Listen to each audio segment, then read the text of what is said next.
Yeah, the recording. Okay, very good. Thank you very much indeed. Welcome everybody to this meeting of ARAC, 18th of April today. As usual, quite a lot to get through, but I'm determined on this occasion that we will finish by 12 at the latest.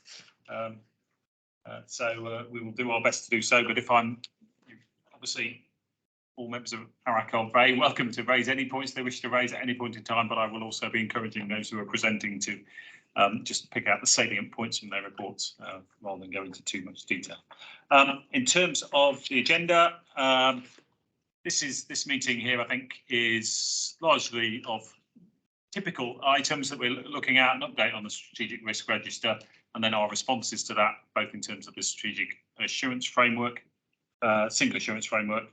There's quite a lot to talk about on internal audit, some of which is done, some of which we need to know when it's going to be done in order to finish off the programme for the current year. And then obviously we've got Grant Thornton here to present their proposed plan for the audit of the year ended March 23, as well as an update on our terms of reference. Thank you very much for doing those, which we'll come on to. Okay, should we kick off with apologies for absence? Yes, Chair, we have apologies from Councillor Mason, Councillor Mosquito, Councillor Sutherland. And Councillor Lack?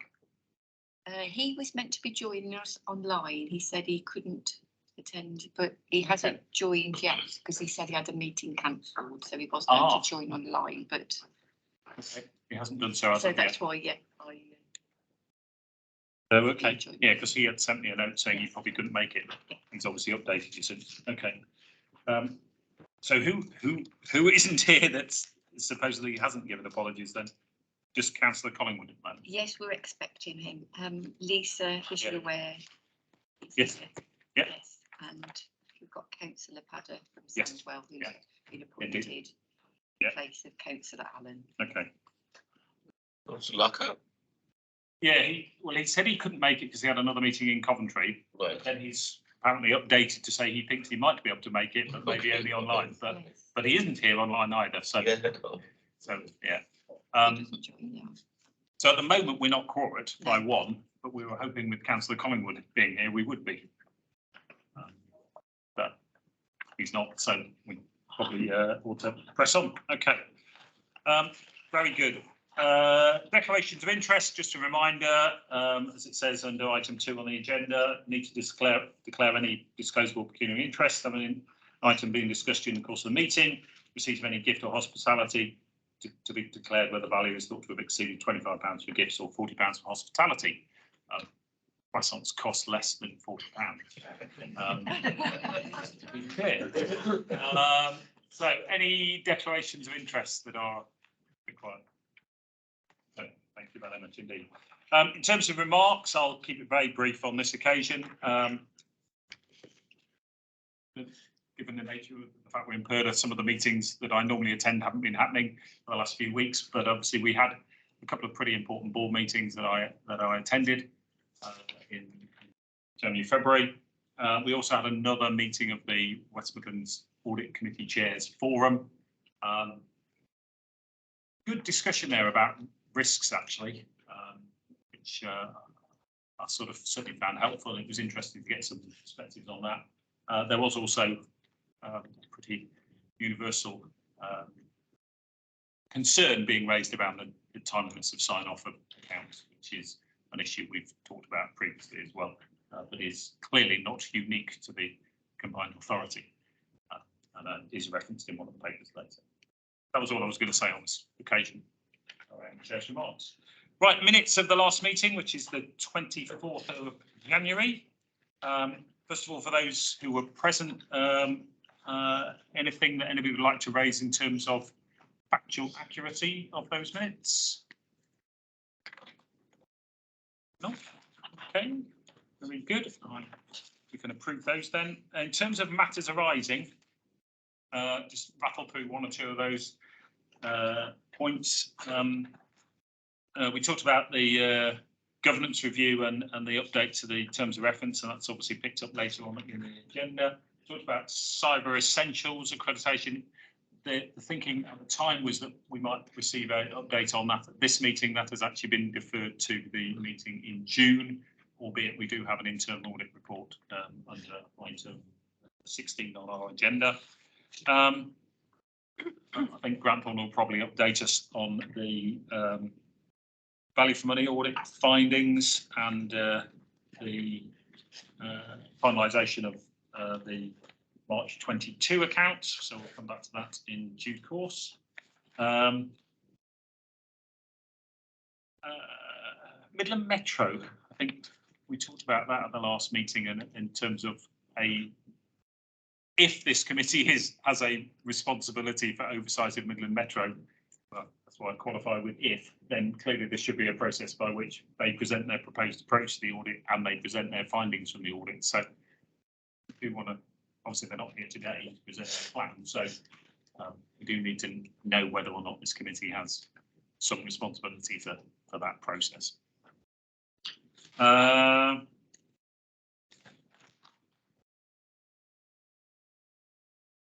Risk register, we've got an update on the treasury management policy, just to let this committee know that the policies, procedures that we reviewed at that last meeting were then adopted by the board at its meeting on the 17th of March.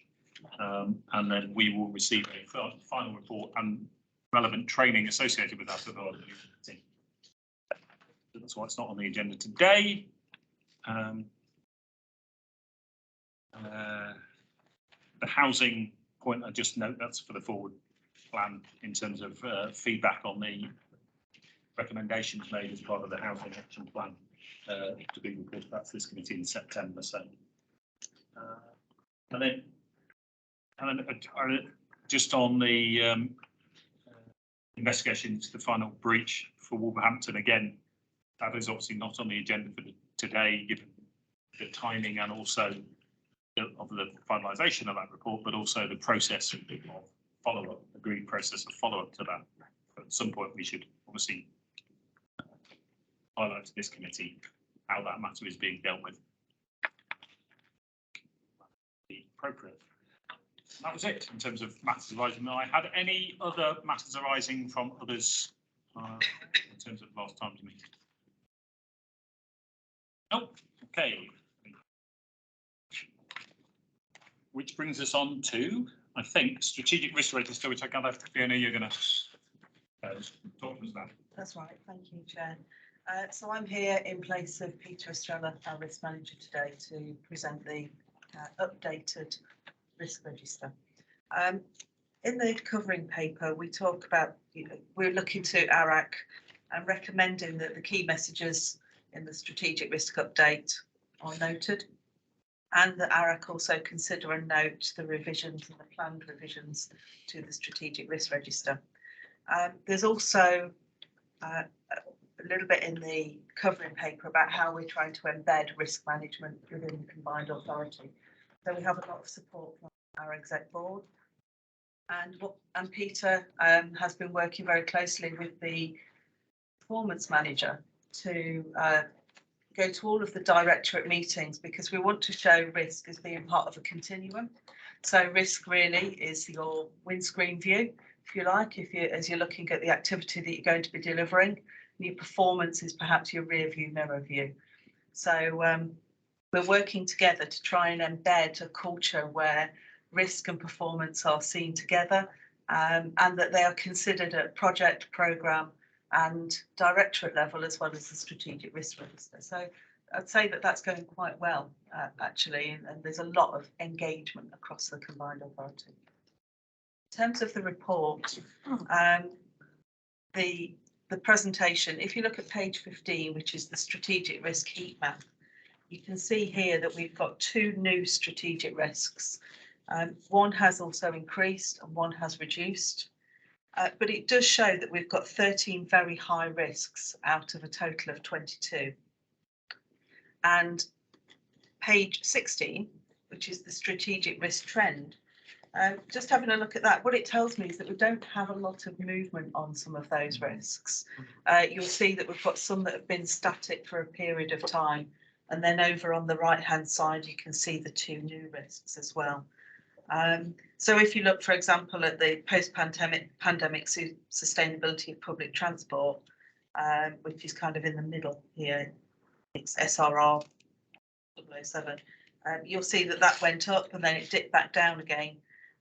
But we're not seeing a lot of movement, and I think that's something that we're really trying to work with our directorates and work with the owners of these risks to see whether there are any additional measures that we can put into place to try and reduce some of these from the number of high risks that we have.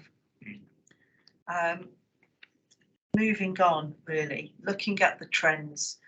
As I've said, we've got 4 risks that have got the highest residual rating.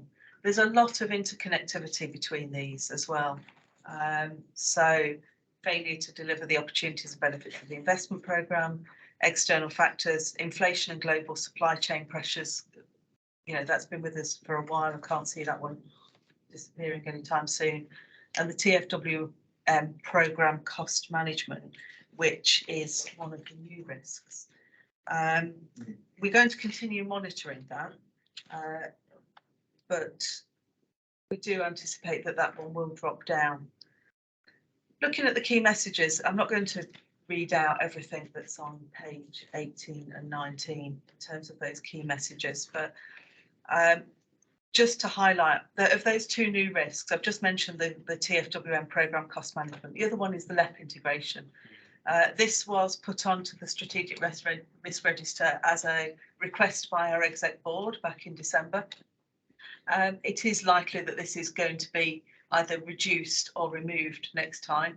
The LEP integration has been quite successful so far in terms of the 2P of staff over into the Combined Authority.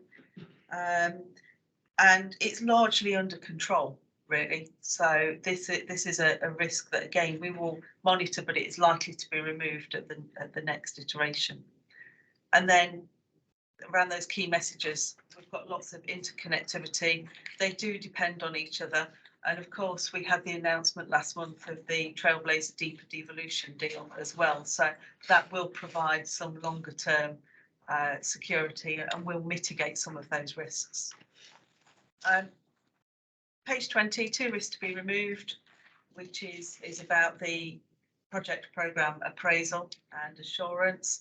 So all directorates are now transitioned to the SAF process. So that has been reduced to a level where it can be managed through the ongoing implementation of the single assurance framework. It can be reduced. And the other reduced item is WM5G. And that was controls are in place. So we've got good controls in place, and exec board agreed that that one could be removed from the strategic risk register. Happy to answer any questions. Okay, very good. I think I hear what you say around, you know, a number of these risks have sat there for a while. To some extent, they're strategic risks, and therefore they might have greater longevity than some detailed operational risks. So probably not overly concerned, but you're absolutely right that they should be constantly questioned as to whether they exist. What I do find it encouraging that there are new risks coming on. We were just discussing previously that occasionally with risk registers they can be quite static. This one is not static. It is. I think every time it comes to this committee, you know, it's good to see that it's been updated, refreshed, new risks come on, risks taken off, and beyond that, even within the individual risks, you know, Peter did this, thanks to him, but you know, the fact that you highlight every time all the changes in red on this risk register is really helpful, because it shows that you are, even if the overall scoring of the risk isn't changing, there is a revision to the issues that are being considered. So I hear what you say, but actually I'm relatively positive about the fact that this is more dynamic than you can occasionally see when it comes to risk registers. So that's an overarching point. Point them out. Yeah. It's important we share, you know. Yeah. In terms of the new risks, TFWM, and the way it's described in here, I goes back, I think, to a discussion we had right at the beginning of the meeting. But I'm pleased to see that it is on here, and 2, it will be interesting to see how it evolves. I hope that your confidence around how it will evolve is well founded, but we'll wait to see, won't we? But it's important. Given what we have seen so far, and say I appreciate that this is a process still in. This is something that is still in progress. I think it's important it's there. So that's fine. The LEP integration, the only tiny point I had on that, I agree with you around the process. Seems, I've obviously seen the papers on how the LEP integration is being integrated. My one question is the continued opportunity for engagement with the private sector and how that is going to be managed. It's just an open question, really. There seems to have been a lot of focus on how we're going to take the responsibilities and the people into the combined authority, and that seems to be being well managed. But I think the broader point of how does the engagement with the private sector continue to be effective, I think is something still to be. I'd like to understand a bit more. Does somebody want to comment on that? Yeah, just from our perspective, absolutely. So I would expect this risk to evolve rather than disappear. So at the minute, it was about actually the actual implementation, but actually the impact of not having the LEPs anymore and making sure that the benefit of that engagement continues is something that we are acknowledging, and we are working with governance to ensure that we can still have that level of engagement. So I'd expect this to evolve rather than disappear at this point. It might just change its name, I think. Perfect. Thank you very much. Yes, please. A reference height risk. There was the Black Country Planning Commission, the cooperation of Walsall Council and also Dudley Council. And there was also 3 more councils involved. Didn't you actually find there was a high risk? They have lost public's money, £2.5 million, which I'll bring it to audit board on a later stage. I'm sure you know that was a high risk, because if they knew it was a high risk, why should they put a planning commission pulled out on a later stage?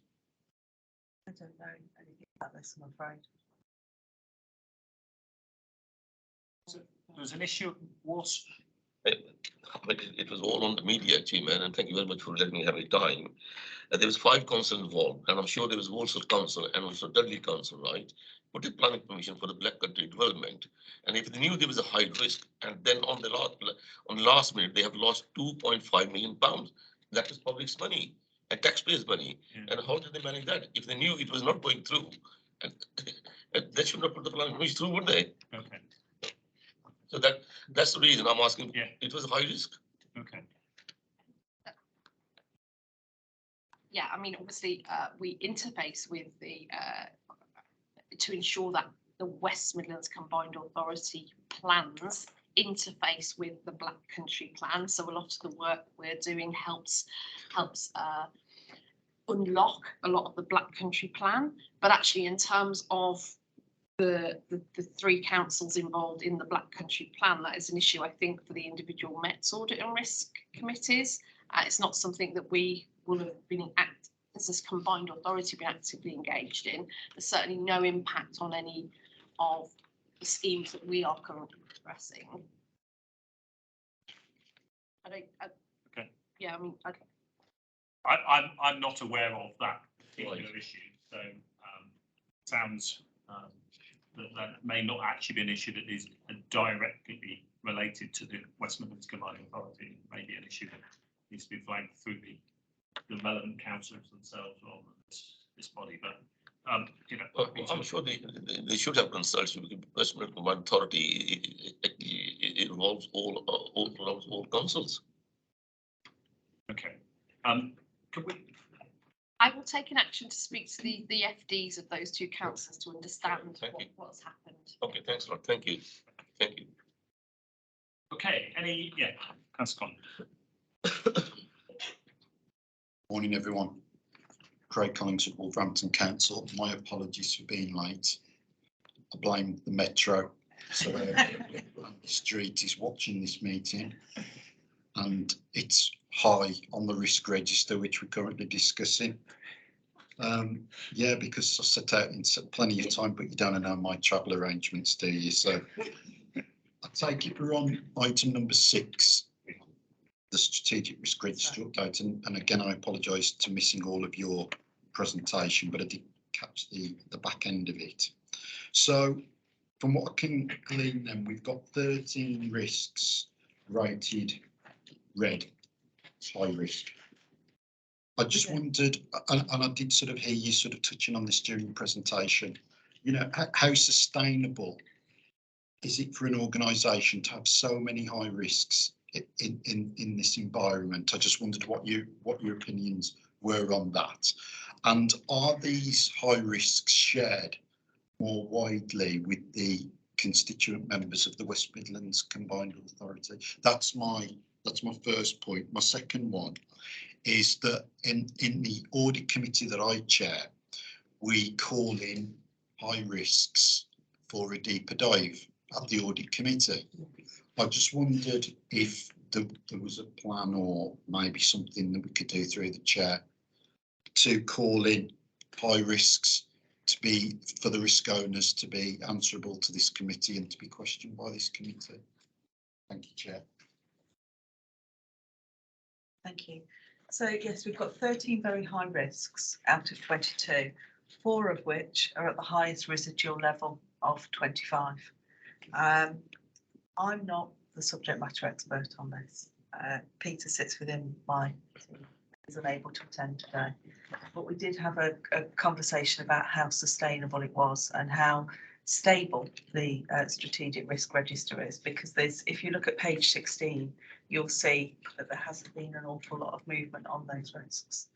And it's one of the things that we are increasingly doing by having conversations both with our exec board as a collective, but also individuals who own those risks, to look at how we can mitigate or if there can be any movement. So is it sustainable to have so many? It's not desirable to have so many at a high risk, but I think we're doing everything that we can at the moment to embed that culture and get better understanding of how we can manage, monitor and review our risks on a regular basis. There are 3 risks, for example, that haven't been reviewed for a period of time. So we're doing some specific work with those risk owners to have a look at what has changed in that time. I think you wanted to come in there, Linda, did you? Yeah, it was just from, oh, sorry, my mic's not working, but yeah. So I'm actually really pleased with the progress that we've made in terms of the visibility and the framework and the mechanism of reporting these risks up now. And certainly through Fiona's team and Peter and the work that Jazz has been doing around performance, we're getting better quality information through both to the exec board and to here. I would expect as we evolve this and we start seeing this, then absolutely we should be wanting to identify and deep dive into some of these risks as they move. We've certainly had that conversation at the exec board around this. There are some of these that actually, well, there are two approaches, aren't there? One, we've looked at actually, should we be doing anything more to mitigate some of these, or are we happy and comfortable at this stage that we live with that strategic risk? And we have asked Peter to actually do a deep dive, as Fiona said, on a couple of them, because they've not been reviewed for a while and they haven't moved for a while. As an exec board, we've asked Peter to go and talk to the individual responsible accountable officer to do that deep dive and report it back to us as an exec board. So still work to do, I think. I think we've come a long way and we are starting to do that. And absolutely, I would advocate and support us in this meeting then. But in future, when things aren't moving, let's bring some in to have that deep dive. And certainly that's what we're starting to do at the executive board now that we have got this sort of level of quality of information coming through. Yes, thank you both. I do welcome that response. And maybe, you know, if the risk owners know that they will be questioned, it will encourage them. You've spoken about mitigating the risk downwards to at least an amber.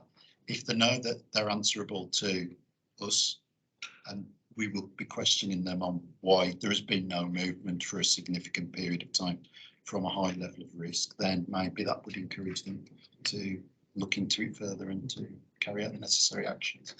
But I do welcome that response. Thank you both. Thank you very much.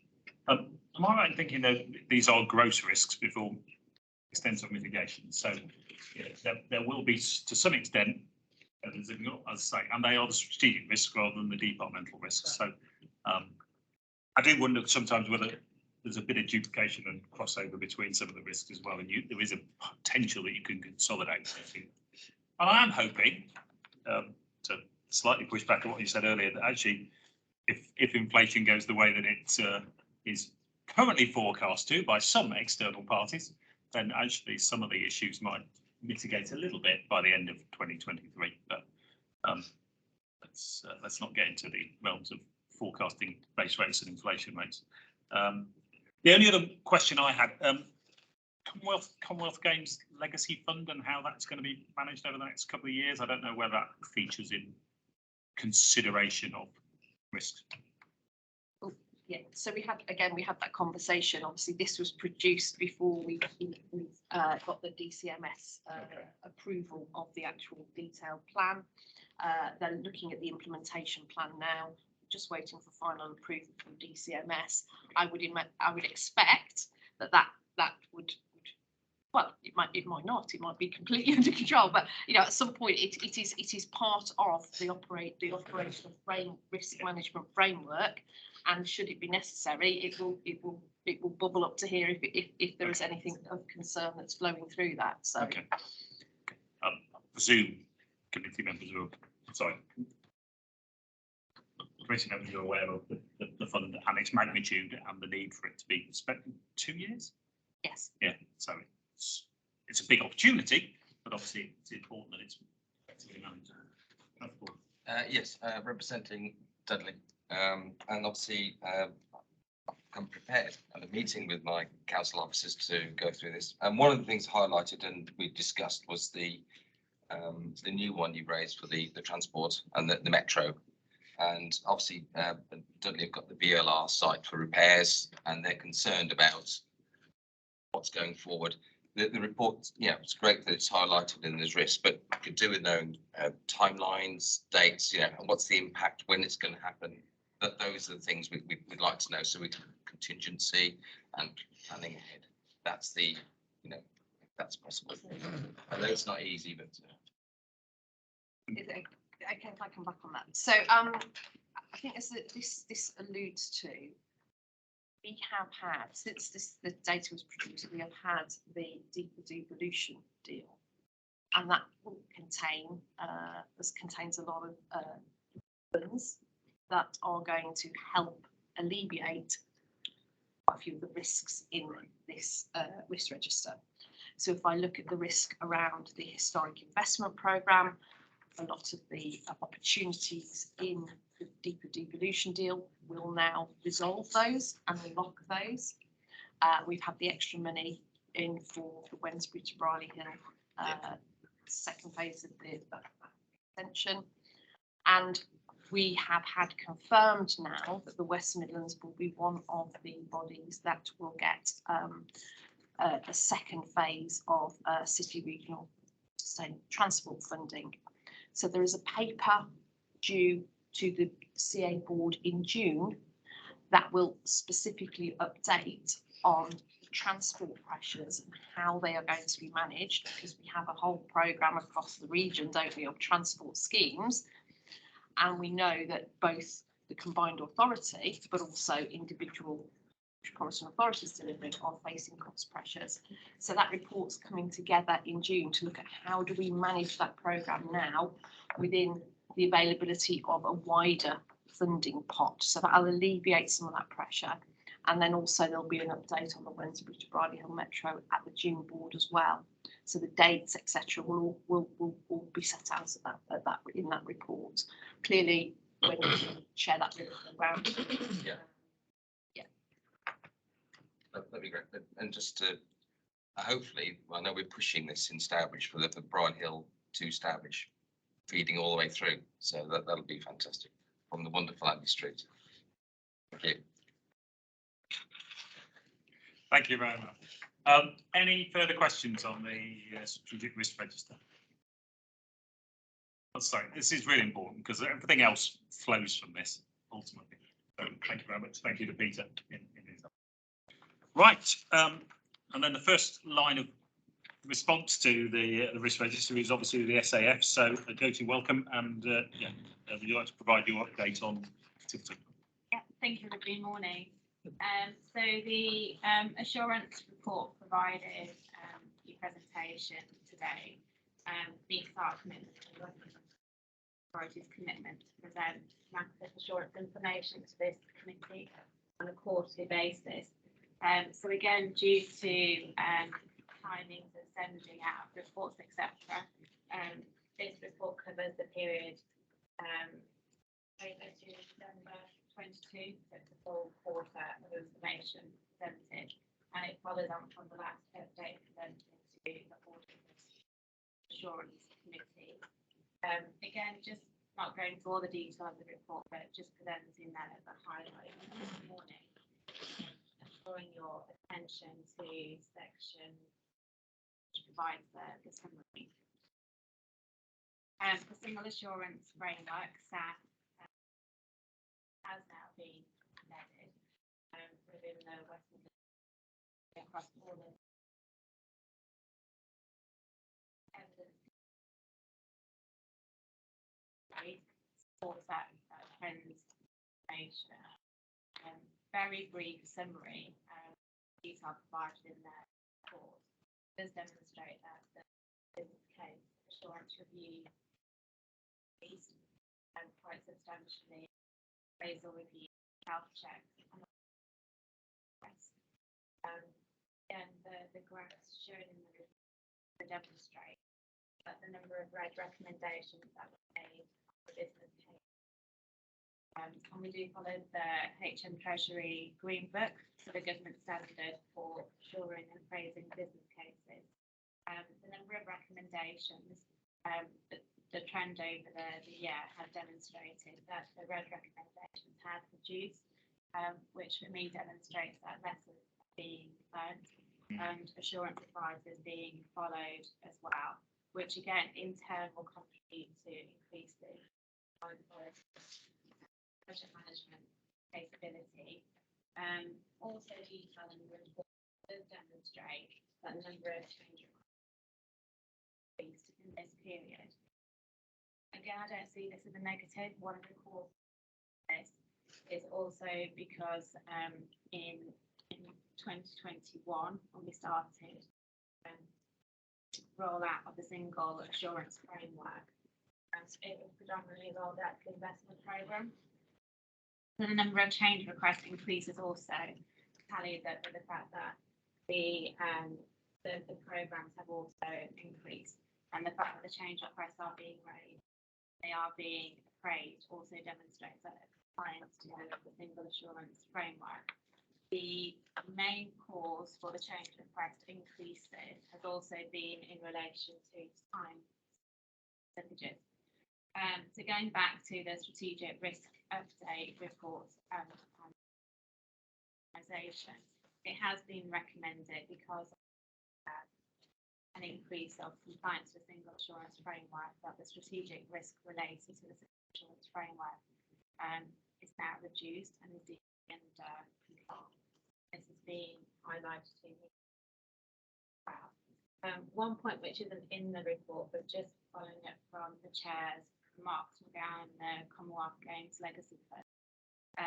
Again, a close relationship with the strategic risk is each of the projects in relation to the program producing business cases. So again, that will provide reassurance around the confidence and delivery.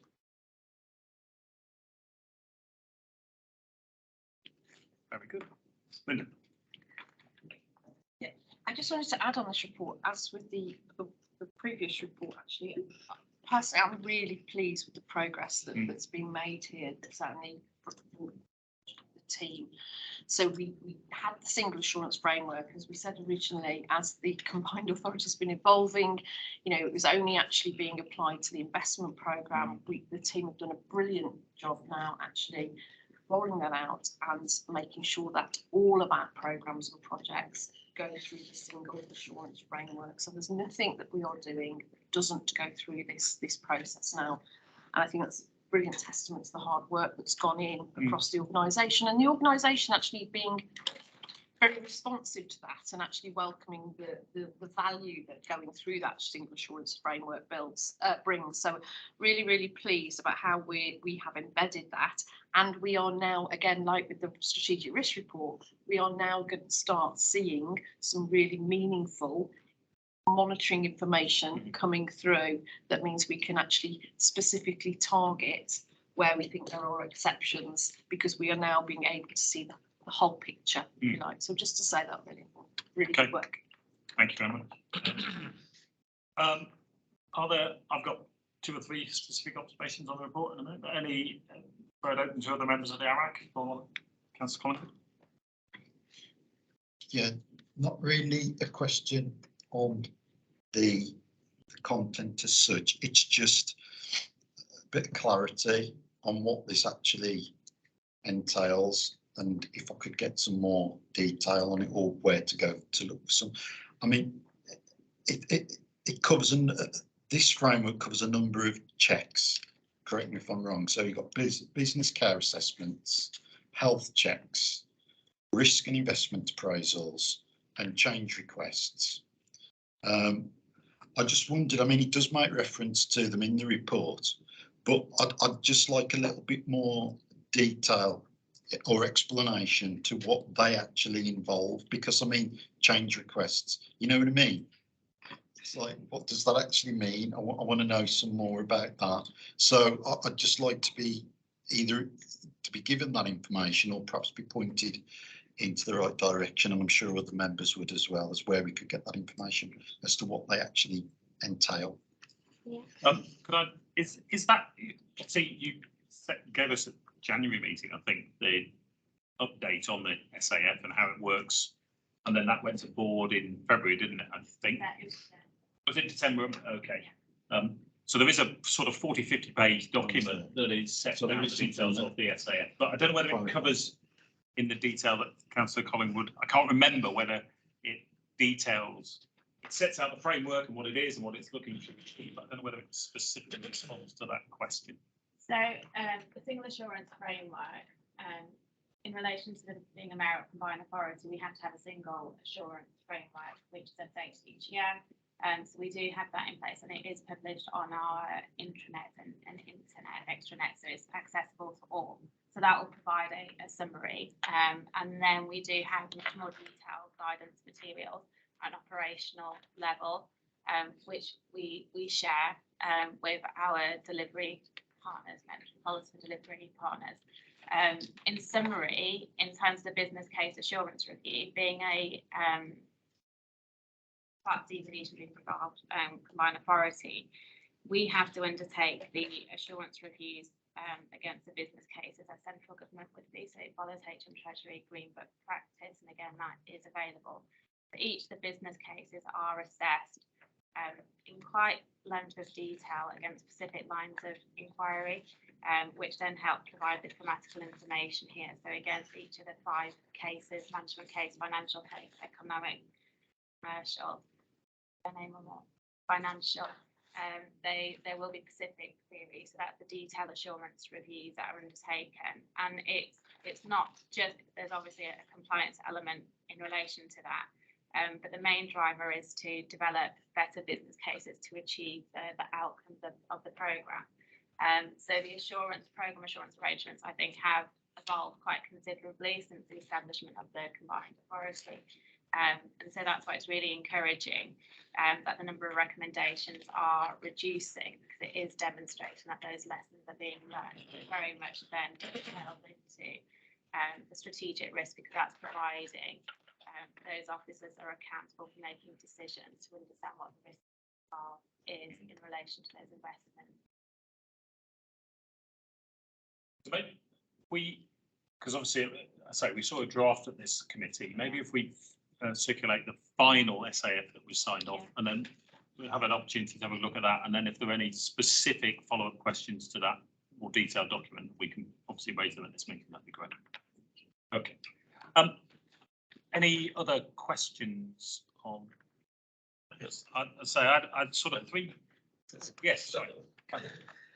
On page 33, funding sources for the transport. I know Midlands Combined Authority don't get utmost for the transport we put on the road. But in Walsall Borough, many buses has been taken off the road, and the people are struggling to go to even hospital because people do travel. And what's the present position now to put more transport on the road? What are the sources for the transport?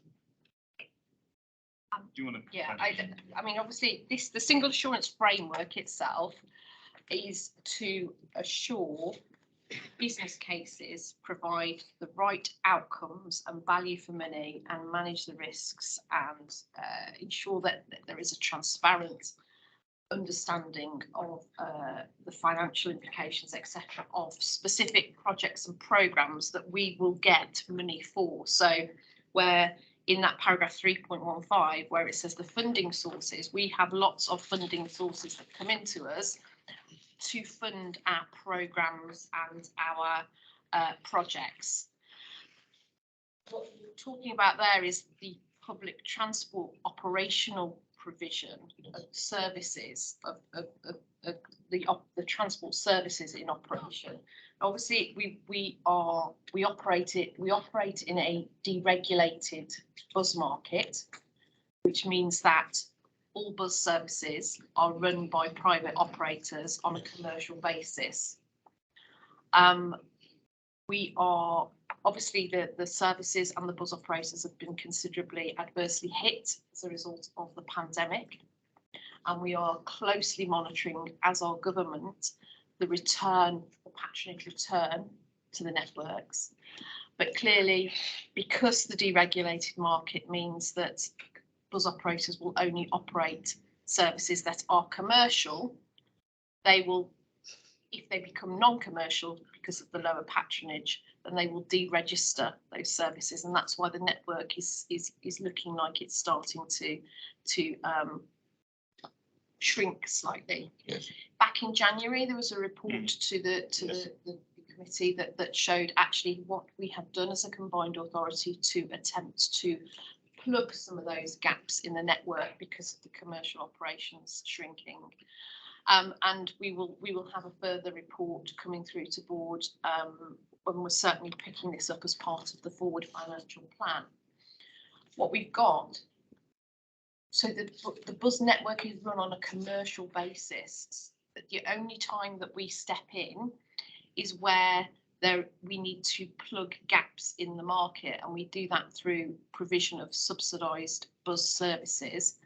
And the way that is funded is through the transport levy, and the transport levy is a source of revenue funding that comes from each of the 7 metropolitan councils every year on a population basis. Obviously, your own councils, this year's budgets, this year's transport levy only went up by 2%.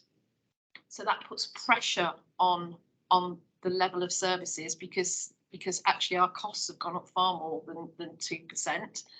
And we're seeing deregistrations that are putting more pressure on that transport levy. That's certainly a conversation that we are actively having with the 7 leaders about what happens going forward, because the transport levy and the local funding is not enough to step into the commercial market. But it's an active conversation, but it's not necessarily related to the single assurance framework.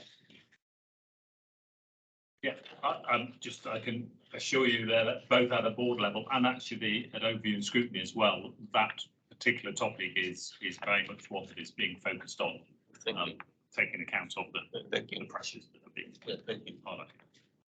Okay, very quickly from my perspective, on the change request, I'm sort of in the same camp as you. Actually, I almost see it as quite a positive sign that change requests are being brought through and considered. I suppose I'd just flag a slight concern that we need to make sure that it's not too easy to blame COVID or funding crisis for delays.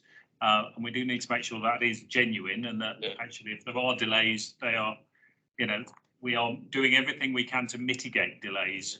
I think that is an important point to sort of just be mindful of. But I do find it encouraging. And again, without going into any details at all, there have been examples that we are aware of where obviously there have been quite significant issues around delays and cost overruns. And it's super that we are very rigorous about assessing projects at that initial phase, but we need to be equally rigorous that the delivery of the project is then in line with those assessments. So I'll just flag that. Secondly, on the business case maturity assurance, is there anything that we should be concerned about around the fact that the financial scores are markedly lower?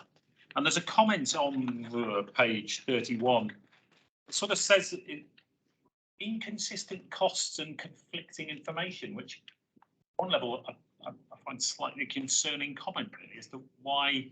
So you just maybe comment on why financial is lower and why we should or shouldn't be too concerned about that. And then just, I can't help it, I'm an auditor by background. The table for risk and investment appraisal doesn't quite add up in your final in the final quarter. So yeah, so you've done more than the total says, so it's a good error. Just in relation to the trend, I'm not concerned. So again, we're very much still in this, although it's positive that we are embedding the single assurance framework. Yeah. We're still in the early stages of the rollout, so that it's the consistency element is the fact that going back to the funding sources, so not only have we increased and caught up from a compliance perspective for the existing funds which have been devolved, ensuring that they are now aligned to single assurance framework, this also captures any new funding which has come into this period as well. And the majority of a lot of the projects that are funded through the devolved funding are delivered in conjunction with various different delivery partners. And so the inconsistency is the fact that there's lots of stakeholders in the comments which are captured. But again, the fact that we are following a quantitative approach and actually capturing the information, assessing it, going back to the point that Linda raised as well, we are now using this information to target specific groups. So we have worked with the financial teams, we're working with financial accounting partners across the metropolitan areas, and again doing combined workshops with delivery teams to those teams around what our expectation standards look like. So there's nothing that I'm concerned about. That inconsistency, I think, is very much driven by the fact that there's lots of different projects. Have you got a target average score? There are targets set in HM Treasury, what good looks like. The assurance element of the whole single assurance framework is the value add and the opportunity element. So what you will see here in terms of the business case assurance scores was actually on the draft business cases. So having undertaken the recommendations, the scores would have increased. Okay. Thank you. Any other questions on this report on the SAA? I would echo Linda's points and say this. I think this has come a long way. Whatever it is, 18 months I've been involved now. I think this has come a long way. Its coverage has come a long way, and as you say, it's one of those interesting balances in that actually, if the number of recommendations is coming down, that does indicate that people are learning the lessons. So that's encouraging. Thank you. Right. No further questions of that. Is Peter with us online? He is. I am. Morning, all. Good morning, Peter. Yeah. Joining us. Yes, apologies I couldn't be there in person, but the first item from internal audit today is an internal audit update, which is just bringing ARAC up to date with the reports that have been completed and issued since we all last met, which I think was back in January. Since that time, we've issued 4 reports, and all 4 reports are appended to the report you've got in front of you.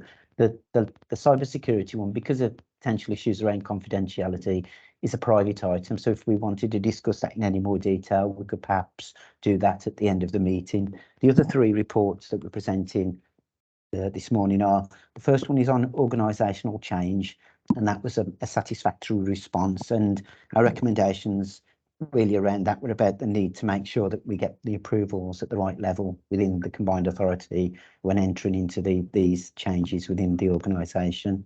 There's the payroll audit, again a satisfactory level of assurance with a couple of techie comments around making sure the verification of control tables are undertaken and retained, and also that we've got a process in place for writing off any overpayments made through the salary for whatever reason, just to make sure that we deal with them in a consistent and transparent manner. And then the final report is the key financial systems work, which is 5 sort of individual reviews within one, and they cover accounts payable, accounts receivable, treasury management, budgetary control, and the general ledger. And 4 of the 5 were substantial assurance, which is good, very positive. And on accounts payable, we just banded that as a satisfactory level of assurance because we made 1 or 2 recommendations around delays with regards to goods receipting, backs payments, again, just making sure that there's evidence of the correct approval levels, and probably more important, when changing details for customers, setting up new customers, etc., particularly around bank accounts, just to make sure that we retain the full audit trail, the supplier evidence of those details. So nothing of particular concern to report to the committee. We also go on page 42 of the report to list a number of reviews that are underway, either between ourselves at Wolverhampton Council or through the CA's own internal auditors. And as and when those get completed, we'll obviously bring those before ARAC as well. So general update on internal audit, nothing of any particular concern, completed a number of audits, no limited, no assurance reports. Happy to answer any questions members may have. Thank you. Thank you, Peter. I know there are 1 or 2 questions on specific reports, which we'll come to in a moment. Just on the progress towards completion of the, I think, what have we got? 7 further audits to be completed.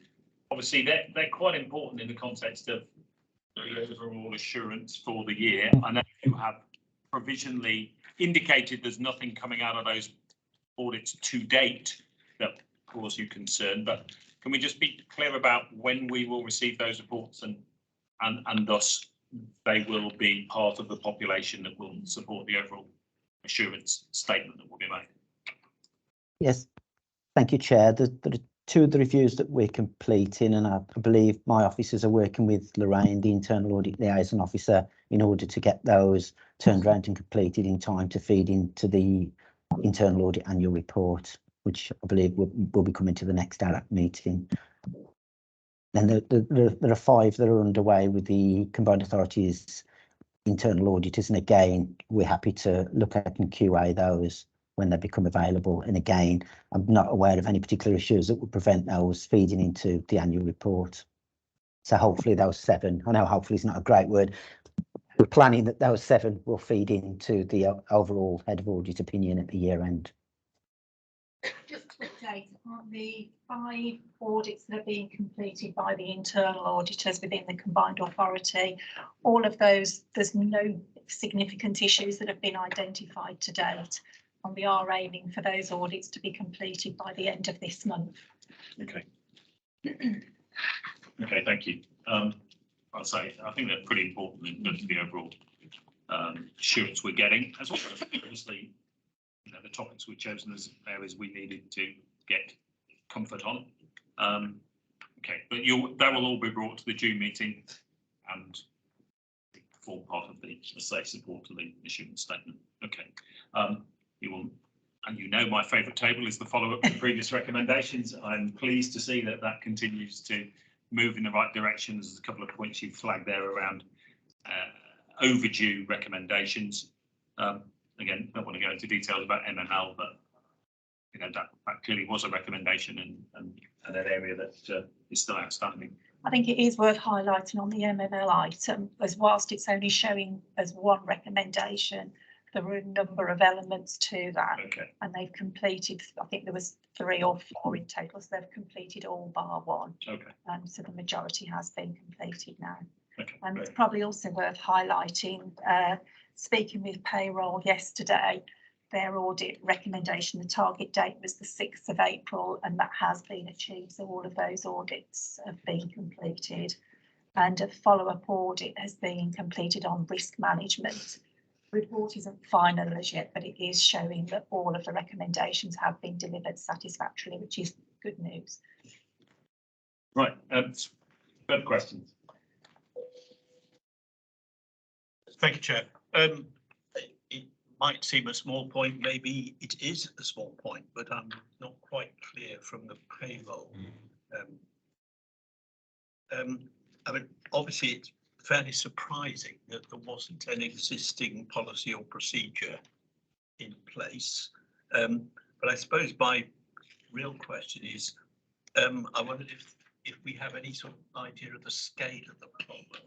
I mean, was the £500 overpayment a bit of a one-off, very rare example, or is the indication that there were quite a number of overpayments? And you know, it does seem odd to me that it's taken an internal audit report to highlight this, because I mean, even very, very small businesses make overpayments of salary, and they have established procedures and policies to deal with them. So for a large organisation like WMCA, not to have a policy or procedure is a bit surprising.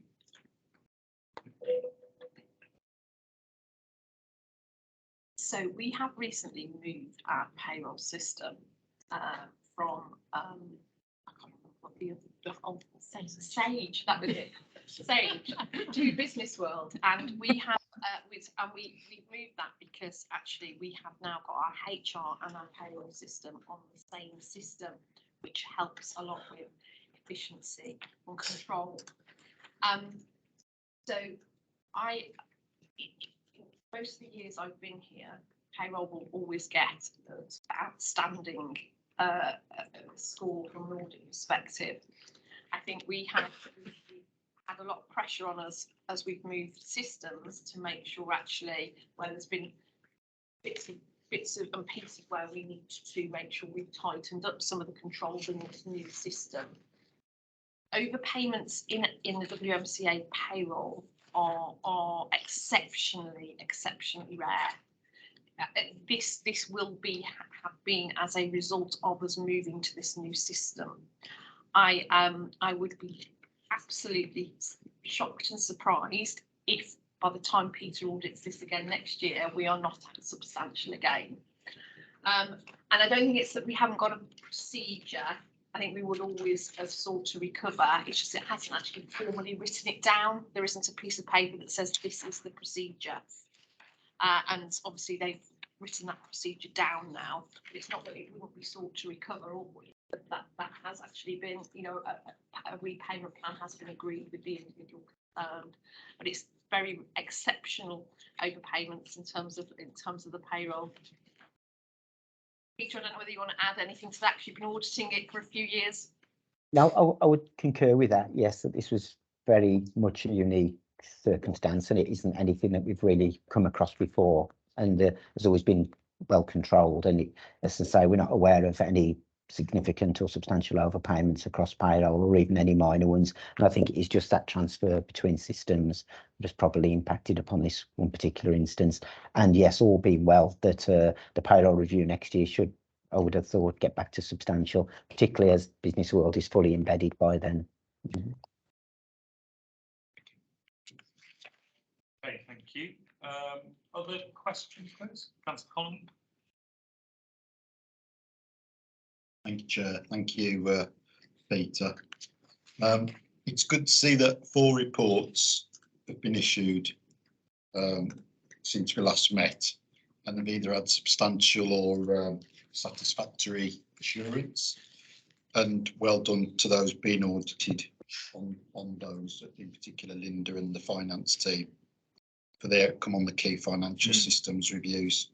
But my question, Peter, is just on page 48, the organisational change report.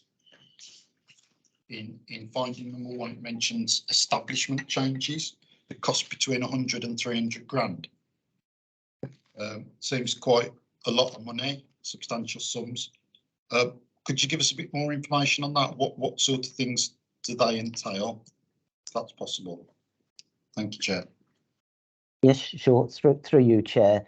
They're basically when sort of restructures take place, mini restructures, new posts established. So it's not just minor changes to one or two posts. It's when there's more of a significant change in budget, sometimes violence of budget. So while the sums are higher than you would expect if it was just somebody getting a regrade, for example, it is to do with more formal restructures that take place within the Combined Authority. So those sort of sums are what you would possibly expect to see as a result of that. Okay.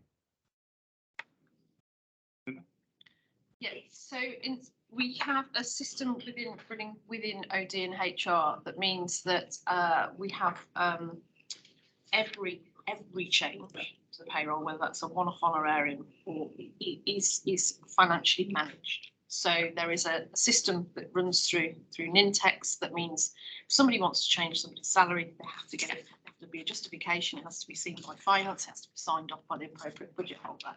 Obviously, budget holders have a certain delegation to empowered to manage their budgets within that. This is actually talking about where there is a significant restructure of a team or several teams, and that would be managed within the executive team. So all restructures have to have a full business case. They have to have the assessment of impact on staff. They have to have a financial implication section to it, identification of any risks. Those business cases come through to the executive board, who either endorse or not. And clearly, we will make sure at that point that they are fully funded by either cost savings elsewhere, or it's because new funding has come in. And that's how that is effectively controlled. So no changes in that regard would happen at that level.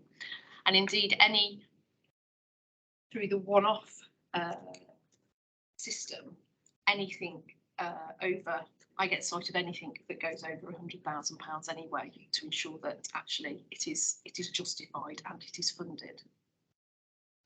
Thank you. Yeah, I suppose I read this as being it was about evidence of approval. That seemed to be what was creating the amber recommendation. It was. So we had a little bit of an issue, I think, within our executive board that whilst decisions were being made, there wasn't a formal. We had a bit of a gap, I think, in the control of the minutes of the executive board. So that's where the gap came in terms of the action list. But since obviously we now have Helen and Julia join, there is no gap in terms of our control of our minutes, noting any decisions that are taken at executive board. Thank you. Thank you. Very quick, one or two queries or observations from me. Page 57, there's a recommendation 4 on the payroll. I just note that I am pleased that the issue around people having access to both payroll and HR systems has been addressed promptly, because that's such a fundamental control to have in place. So it's important that was addressed very quickly. The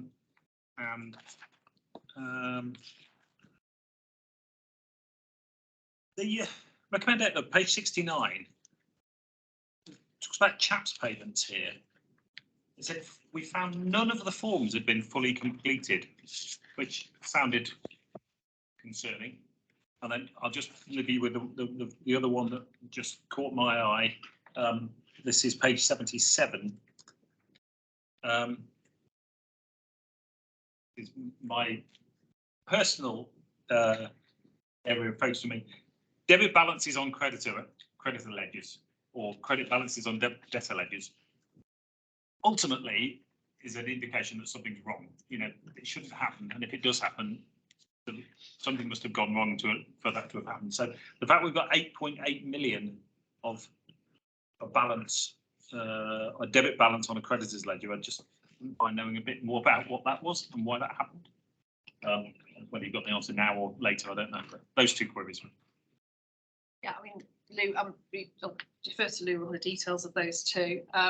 You're right. I mean, in terms of the check, I don't think they're saying that none of them were not actually authorised. What we've got is that independent check that says, you know, there is an order, it's legitimate spend, it's good received, the finances checked it, and then the budget holder signs it. And actually, one of those 5 boxes is what this is saying. Not all 5 boxes have been signed, been ticked when the budget holder signed it, and then the payments team have processed it on the back of it. Might have had a gap in one of the 5 boxes, but the budget holder has signed it as authorised to pay. And what I'm reading here is the process now almost forces you to go through each of those steps before you can make a payment. Okay. And then in terms of detail, Louise, on the debtor and creditor.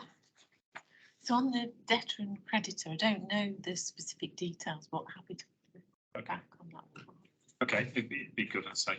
It's a pet topic of mine, but debit balances on creditor ledgers is just something's gone wrong if that happens. So, and it's 8.8 million, so I wouldn't mind knowing what it is. Okay.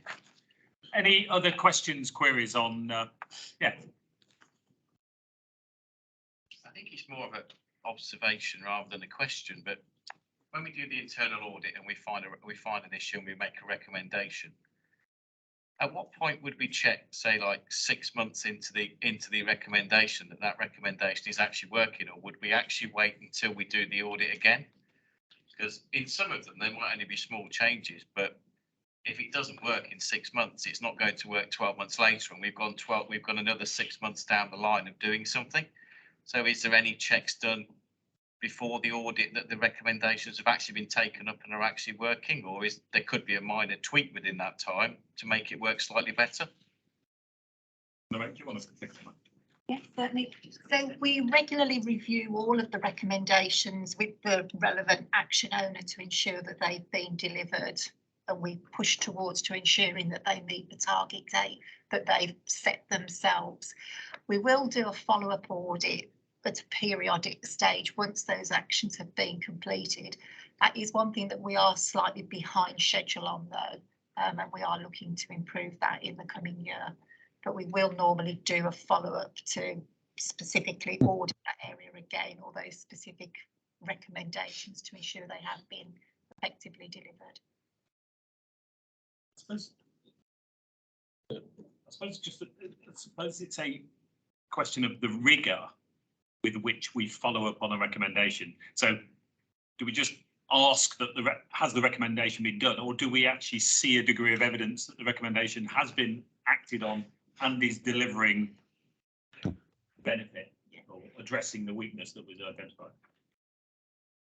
So what you're seeing in the report is just the individual who's responsible stating whether they have delivered it or not. We will then do a formal follow-up audit to assess. So that's where the rigour element comes in, that we will do that review.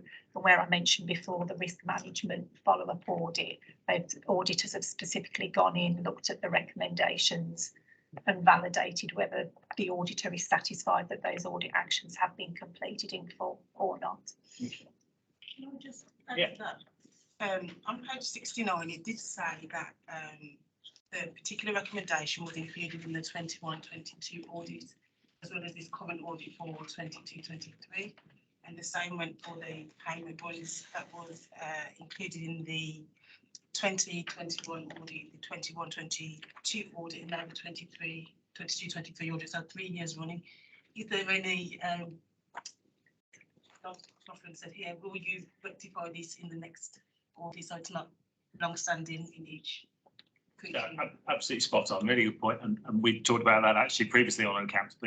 Some of the challenge you've had about accounts payable. Do you want to provide a bit more color on that? Yeah, happy to. So yeah, we're monitoring the audit recommendations constantly as part of our routine management arrangements. But you're right, we absolutely do need to make sure that recommendations from previous years are not coming back into the process. But yeah, happy to report back on that if there's any further specific details needed. Well, I think the specifics of accounts payable is the one that's been referenced here, and it was the only key financial system where it wasn't substantial last year. It's the only one that's not substantial this year. I know there have been changes in systems and changes in people, but yeah, it's pretty important that that is not in the same place this time next year, isn't it? But maybe you can have a specific report back on that. Yeah.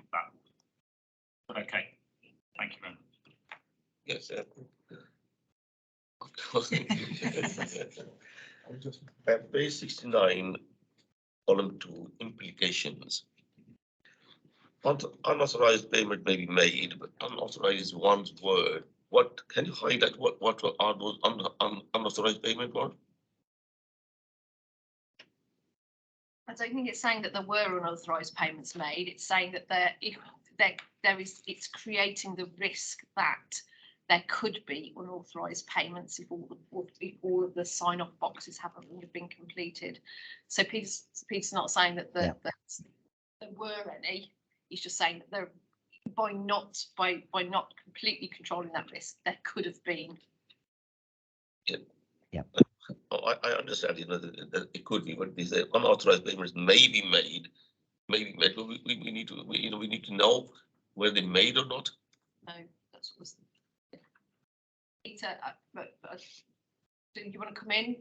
Yeah, I think if we'd be more explicit if we'd found, unauthorised payments that we were unhappy with, we would put that. As Linda explained, we're just saying that with some of the missing information on the approvals, there's always the risk that unauthorised, unapproved payments could be processed. So it is a risk that remains there, but it's a low risk because there are quite stringent processes in place. Most of the controls are working. Just ideally, you'd want all of the controls to be working to act as that ultimate safeguard. So there are safeguards to prevent that happening, but it could be stronger. And until they're stronger, that risk does remain a little. Okay, thank you. Is that okay? Yeah, I was going to say I'm standing in today. I'm looking through this, and what I'm hearing is that we have a milestone, when you sign things off. So I think it's easy to walk past the milestone and tick all the boxes. I think what we need is a gateway that forces you through the gateway so that you pick up all the points and all the necessary signatories are in place. So I think that's what I'm hearing, which is good. And secondly, the recommendation that coming from the auditors, rather than to wait for next year to see whether it's been picked up. With the engineering background, we used to have a sampling process, and we used to sample a third way. If you're going to sample at the end of the year, for 12 months, we sample third of the way every 4 months, see how good it is, and then 8 months, see how good it is, and then so there's no surprises on the 12th month.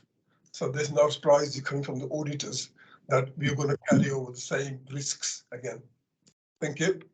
Yeah, and through you, Chair, that's quite a good point with regards to following up recommendations, because when there's an agreed implementation date, if you follow up the recommendation straight away, in most organisations, you'll inevitably find that that's been implemented. So sometimes you have to be a little canny and revisit that in a few months' time just to make sure that there hasn't been slippage and that action has become embedded. So there's quite a skill to following up recommendations as and when is the best time to do that and how often you should do it. But you are right, and that analogy to engineering is quite a good one.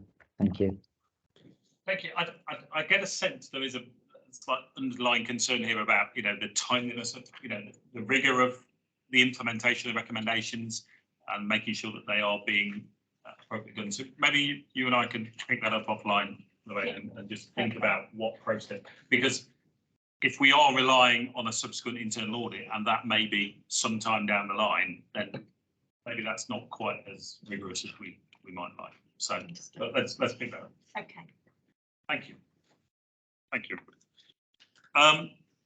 Peter, on our item 9, which is the internal audit plan, obviously this came to the last meeting, so you just want to flag anything that has changed. But I say this was discussed at the previous meeting, and so anyway, over to you. Yeah, as you mentioned there, Chair, this is the internal audit plan for next year. It was brought to the previous meeting. It's been in the main prepared by Lorraine as the internal audit liaison officer, working closely with the Combined Authority senior management team, and taking into account the risks across the risk register. And I'm not aware of any major changes since we last met. I think we said at the time that it's a good comprehensive plan. It's got fairly wide coverage across the CA. It gets into the nooks and crannies of a lot of the operations. As ever, internal audit is a limited resource, so it's important that it's focused in those most effective areas. And looking at that plan, as I say, it does appear to be fairly comprehensive, and I can't recall any particular negative comments or comments for action from ARAC at our last meeting. Lorraine, I don't know if there's anything you wanted to add to that. Yeah, sorry, Lorraine. Don't worry, that's fine. Thanks, Peter. Just two comments to make on the audit plan. We have removed one audit from the draft plan that was shared with you in January, and that was the Commonwealth Games Legacy Fund. We were going to look at that to ensure compliance with the funding conditions. Having further discussion with the Commonwealth Games team, it felt it was too early. They're not receiving the funding conditions until June, so they wouldn't have had sufficient time to even engage with that. So we've removed it from the plan this year. We will reconsider it next year. However, it is useful to also advise that Jyoti's team, the assurance and appraisal team, will be completing a health check on their preparedness for delivery at some stage during this next financial year. So whilst it's not on the audit plan, it is still going to be having a review of some sort. The other just observation is I'm conscious that we've spoken a couple of times about the transport for West Midlands capital pressures. We've not included this in the plan, but it's still on the agenda following the discussions late last year and the Wolverhampton breach. That has now been brought in we're going to be doing that as an internal review. The scope is currently, we're just reviewing the original scope that was developed. And that will start very soon. And again, we'll report to the committee once that's been completed. Very good. Those are my two questions. Thank you very much. So what was going on with that? And the legacy fund. My only slight question on the legacy fund. If it's only a 2-year programme, if you don't do anything in the next financial year, you are against it slightly, aren't you, in terms of actually doing something that might address any concerns that there are? I get at the moment, there doesn't appear to be any concern. Okay.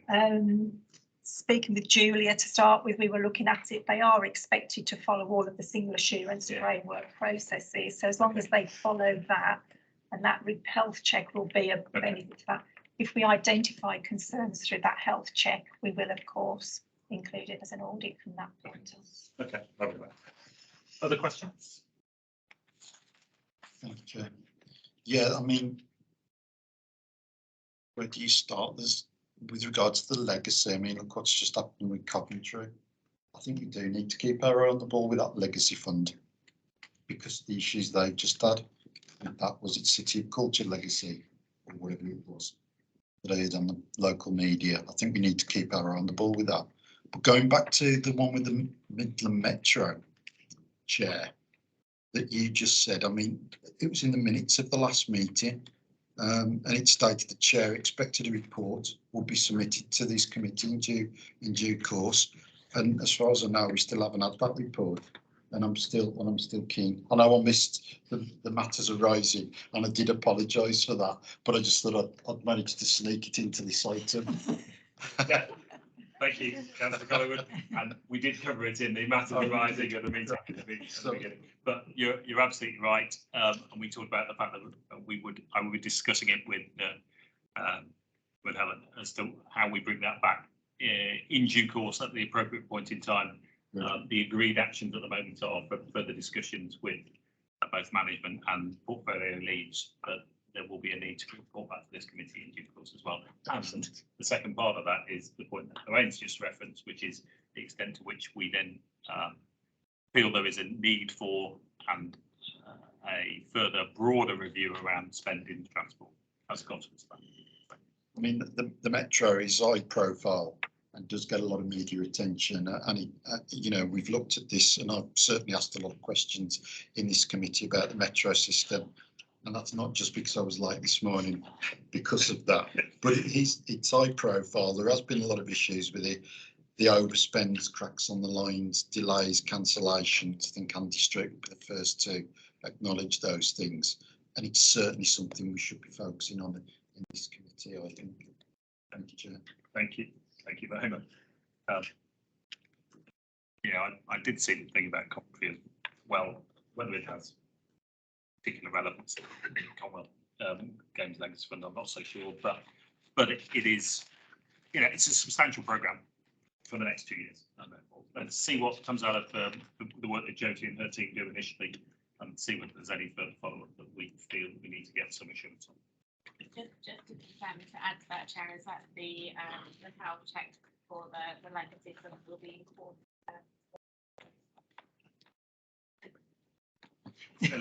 Sorry, just contextually, so our budget next year is £1 billion. Yes. This is I know it's a big amount of money, so it's 70 million over 2 years. But contextually, in terms of the limited resources, where that fund is going through our usual processes, that billion is also going through. So actually, there's just contextual piece really. I completely get that, but we do look at a lot smaller stuff than £70 million in the programme as well. So yeah, I do get it. Okay. Right, Peter, Lorraine, thank you very much.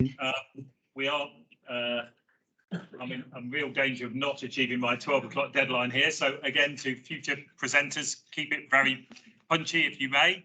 And I say the reason we're slightly behind is because we've got good engagement from members of the committee. So I don't have a problem with that, but yeah, still keen to try and achieve our timetable. I think next is it you, Linda, or GT, or who? Okay, to talk about where we are in terms of the audit findings report for last year. Thank you, Chair. And yes, this report is the Combined Authority's formal response to the audit findings report that we shared at the committee's last meeting in January. And members will also be aware of the significant resourcing challenges experienced by both sides throughout the audit of the 21-22 financial statements. But as set out in the report in paragraph 2.3, we're working closely with Grant Thornton to ensure that the 22-23 audit progresses at far faster pace, and we're aiming for the audit findings report to be shared with members of the committee in September 23, and that's also reinforced in the external audit plan that's set out later on in the agenda. There's further wider context in the report as well that notes optimism as the foundations are being laid for the future by the various stakeholders involved in the public sector audit.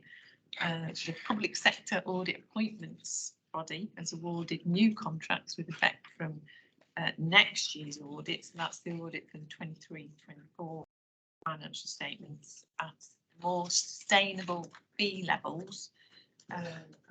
They're aiming to help secure a more competitive and resilient local audit market over time. And to add that we're investing at the Combined Authority in our financial reporting team, and we've agreed 2 additional full-time equivalents. So it's important that we do enhance that capacity and create greater resilience to avoid this happening again in the future. But having said all that, and as the Chair said earlier, we're not alone, and members may already be aware that only 12% of authorities publish their audited accounts in time for the target date of 30th of November 2022. Locally, we're only aware of Walsall and West Midlands Police who actually published their. That's all I want to say on that side of it. But in terms of the recommendations within the AFR, the 6 technical recommendations that are set out in the appendix, there's more detail within there. I won't go into. These are accepted and are either underway or have already been completed. So in summary, we're working together closely with Grant Thornton to ensure that the audit process will progress at a far faster pace for the 22-23 accounts, with the target date for sharing the AFR numbers being September 2023. This is consistent with the recently published consultation response from DLUC confirming September date. That's all I want to say, really. So happy to take any questions. Obviously, we touched on this at previous meetings. Thank you for the formal response to the recommendations. Good to see that the issue around the use of spreadsheets is being addressed, because I know that was a concern, specific concern that Grant Thornton had raised. In terms of the broader contextual stuff, yeah, I'm not sure we've got anything further to add at this point in time, other than clearly there are some significant issues in the sector, but the idea that the audit's still outstanding from 2015-16 is just mind-blowing, to be honest, but it is what it is. Anyway. Very quick question, Chair. I mean, I can absolutely understand that staff sickness has been a problem. Can we be assured that staff sickness is now much less of a problem?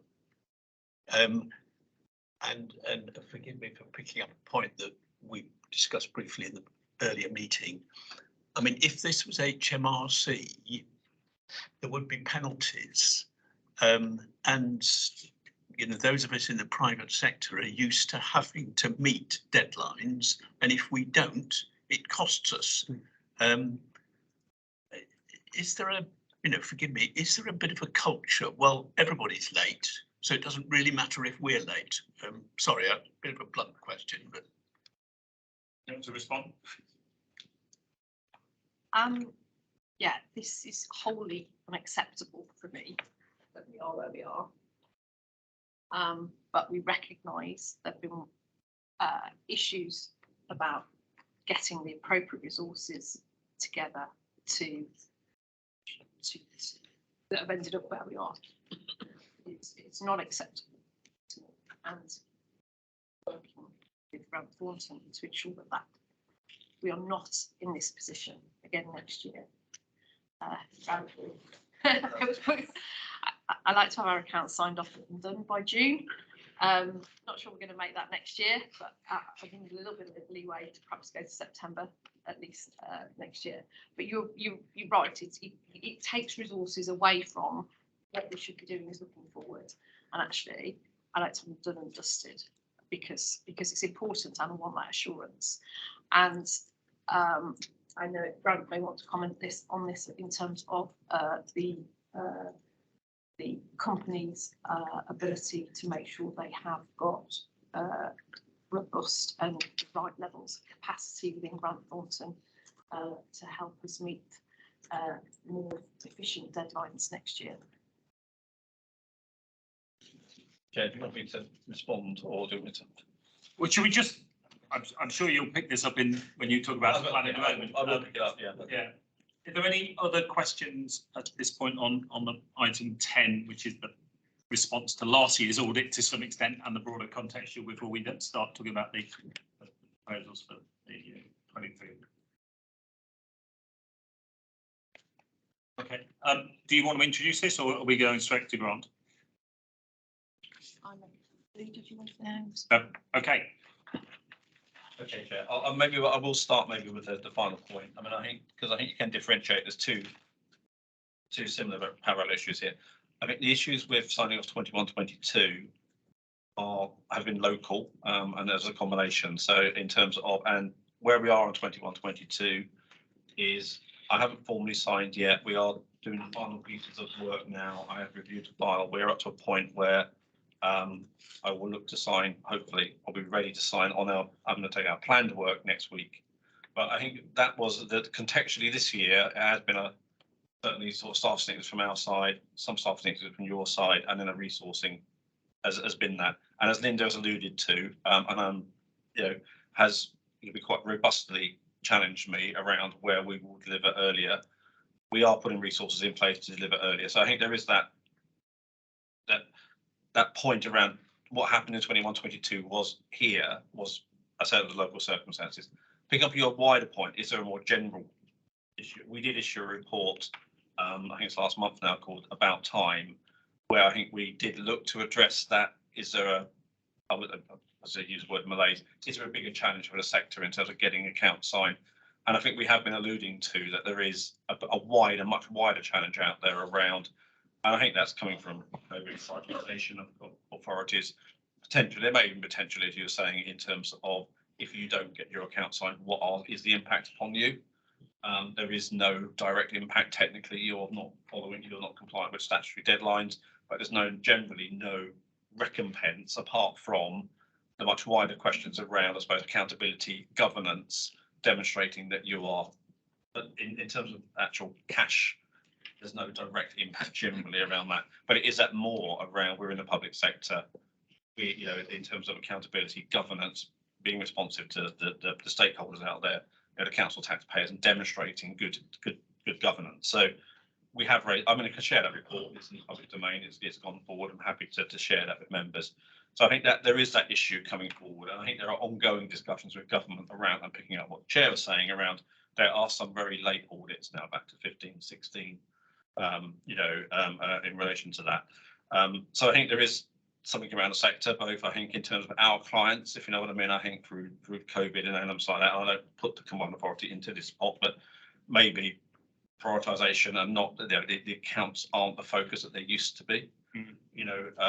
There used to be lists produced by the department of people who hadn't signed on time. Those have gone, and again, quite rightly to that extent around, it used to be published, it used to be made, it used to be a much more public issue. It is clearly, so we need to address that, and we are working on that. Just picking up on investment, we are investing in people. I think we've got around about 90 new people starting in September in the public sector in Grant Thornton.